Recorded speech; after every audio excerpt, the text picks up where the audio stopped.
Being a police officer comes with great responsibilities. They are expected to maintain the law and order, protect the lives of citizens, reduce fear of crime, and most importantly, prevent crime. Police brutality is an excessive and unwarranted use of force by enforcement. It is an extreme form of police misconduct or violence and is a civil rights violations. This might include beatings, racial abuse, unlawful killings, torture, or indiscriminate use of riot control agents at protests.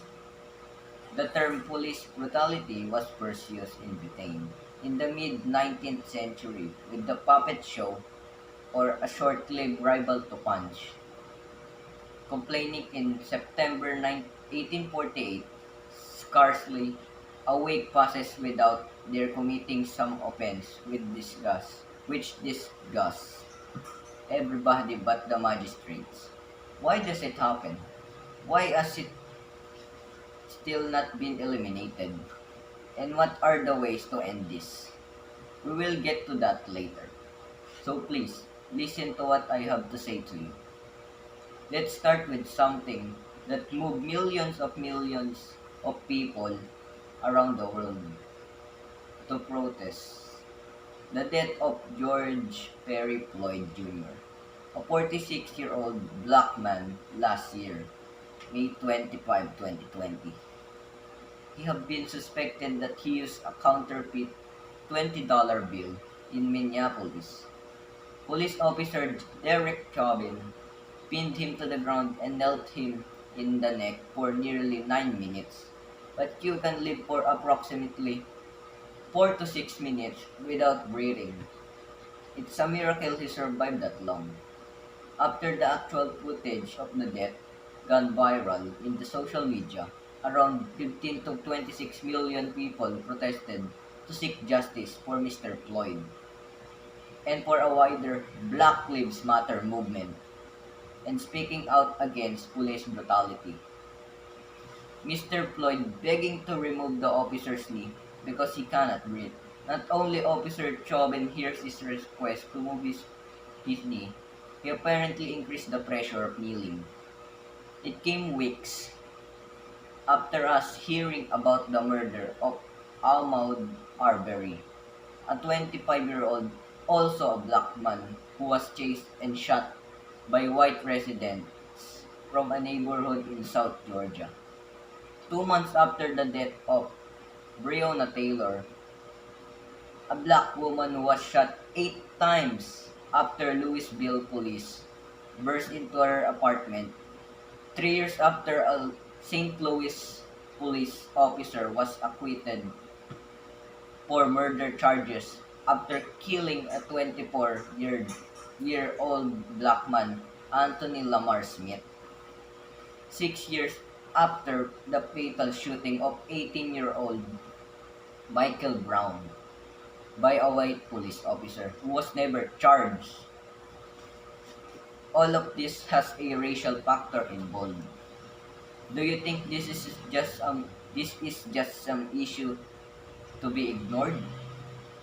Even if many people protested about the deaths of these people, it's still not been eliminated in this world. Why?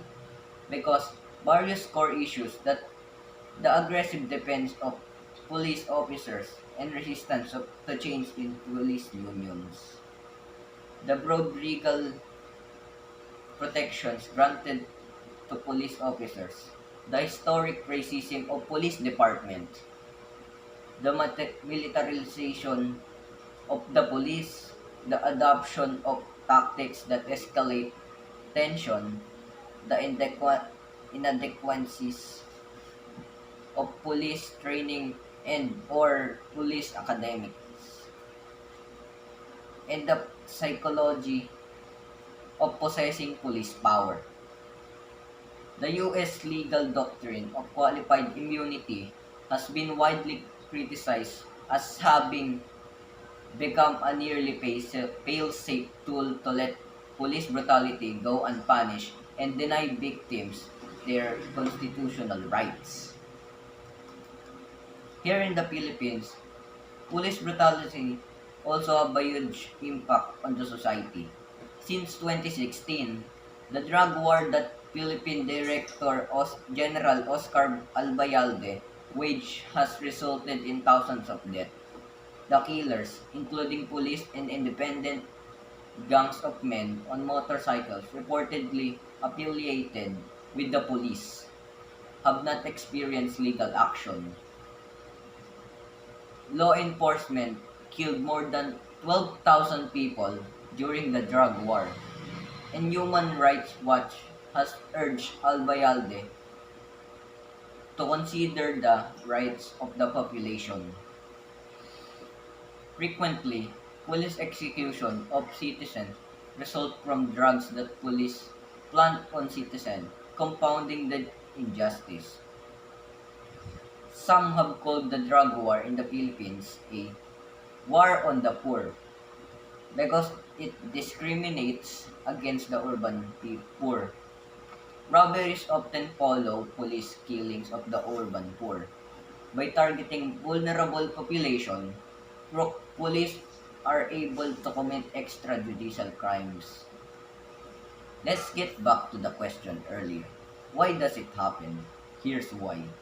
In countries with high rates of killing by police, there is often a combination of factors including inadequate laws, racial or other forms of discrimination, insecurity or conflict, and entrenched impunity. Governments who routinely trample on other human rights, like freedom of expression and peaceful assembly, often authorize heavy-handed police responses to protests and demonstrations. We've seen this recently in Iraq, Iran, Sudan, Hong Kong, and Nicaragua. Impunity for killings by police often leads to a deadly cycle of violence. In Brazil, for example, officers routinely kill people who pose no threat, mostly young black men, safe in the knowledge that these killings are rarely investigated or prosecuted. So many have been killed or hurt by police brutality. So let's end this. A way is changing the police culture. Training is often cited as a way to reduce racial biases among police officers and encourage de-escalation. Some training methods have evidence to back them up. For example, training in procedural justice, which focuses on fairness, was shown in one randomized experiment to reduce police officers' likelihood of ending encounters with arrest or using force, according to a 2018 study published in the journal Criminology and Public Policy. Despite many people have been killed, we can still save more people if we can destroy the word police brutality in this world, so no one has to suffer again. Not just police brutality, also every kind of action that hurt people around us. So please, let's change the world. In a gentle way, you can shake the world. Mahatma Gandhi.